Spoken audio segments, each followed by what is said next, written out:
எண்ணூர் முதல் அம்பத்தூர் துவங்கி எண்ணூர் வரை 100க்கும் மேற்பட்ட குடியிருப்போர் நல சங்கங்களை இணைத்து வடசென்னை குடியிருப்போர் நல சங்கங்களின் கூட்டமைப்பு ஒன்றை நாங்கள் உருவாக்கியுள்ளோம். அந்த வடசென்னை குடியிருப்போர் நல சங்கங்களின் கூட்டமைப்பு சார்பில் நானும் எங்களுடைய நிர்வாகிகளும் இணைந்து இன்று தலைமைச் செயலாளரை சந்தித்தோம். தலைமைச் செயலாளருடைய சந்திப்பு நல்ல முறையில் நடந்தது. அவரும் எல்லாவற்றையும் விவரங்களாக கேட்டார். 8 தலைப்புகளில் வடசென்னையினுடைய வளர்ச்சி கொள்கை சிறப்பு திட்டம் உருவாக்குவதற்கான ஆலோசனைகளை எங்களது கூட்டமைப்பின் சார்பில் நாங்கள் முன்வைத்தோம்.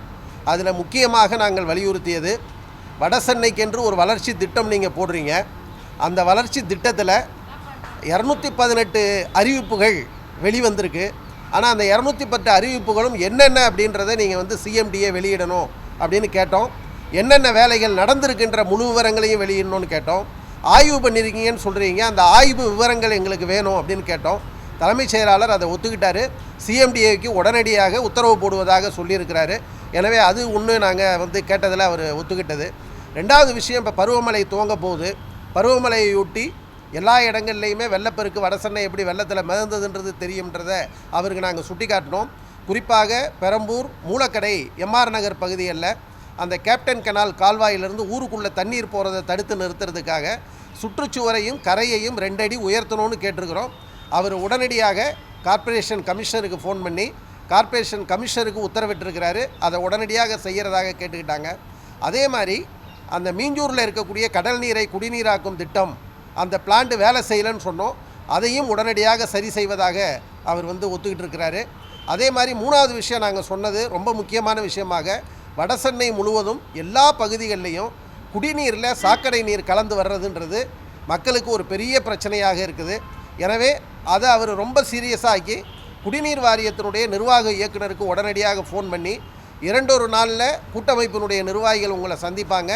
நீங்கள் அந்த குடிநீர் பிரச்சனையில் என்ன ஆனாலும் அந்த பிரச்சனை வரக்கூடாது, அதை உடனடியாக நீங்கள் செட்டில் பண்ணணும் அப்படின்னு சொல்லி தலைமைச் செயலாளர் ஒத்துக்கிட்டு இருக்கிறாரு. இது இல்லாமல் வேறு சில பிரச்சனைகள், வடசென்னைக்கென்று ஒரு சட்டக்கல்லூரி கேட்டிருக்கோம். வடசென்னைக்கென்று ஒரு 3 கலை அறிவியல் கல்லூரியை உருவாக்கணும்னு கேட்டிருக்கோம். தலைமைச் செயலாளர் ஐஐஎம் லக்னோவில் படித்தவர். தென்சென்னையில் ஐஐடி இருக்குது. வடசென்னையில் ஒரு ஐஐஎம் காலேஜ் உருவாக்கணும் அப்படின்னு நாங்கள் கேட்டிருக்கோம். அதெல்லாம் அவர் நிச்சயமாக வடசென்னை வளர்ச்சி திட்டத்தில் கன்சிடர் பண்ணுறோன்னு சொல்லியிருக்காங்க. அதே மாதிரி கோட்டூர்புரத்தில் இருக்கிற மாதிரி ஒரு பிரம்மாண்டமான நூலகம் வடசென்னைக்கு வேணும். ஒரு கலை அரங்கம் வடசென்னைக்கு வேணும். அதில் கானா இசை, கர்நாடிக் இசை எல்லாத்தையும் ஆய்வு பண்ணக்கூடிய ஒரு பன்னோக்கு பயிற்சி மையமாக அந்த கலையரங்கத்தை நீங்கள் கட்டி கொடுக்கணும்னு கேட்டிருக்கோம். இது எல்லாவற்றையும் வடசென்னை வளர்ச்சி திட்டத்தில் செய்கிறோம்னு ஒத்துக்கிட்டு இருக்கிறாங்க. செய்ய வைப்பது வரை நாங்கள் தொடர்ந்து அதிகாரிகளை சந்தித்து கொண்டே இருப்போம், மக்களை சந்தித்து கொண்டே இருப்போம். மக்களுக்கும் அரசாங்கத்திற்கும் ஒரு பாலமாக இந்த வடசென்னை குடியிருப்போர் நல சங்கங்களின் கூட்டமைப்பு செயல்படும் என்பதை தலைமைச் செயலாளர்கிட்டையும் நாங்கள் சொன்னோம், பத்திரிகையாளர்கள்ட்டையும் தெரியப்படுத்துகிறோம். நன்றி, வணக்கம்.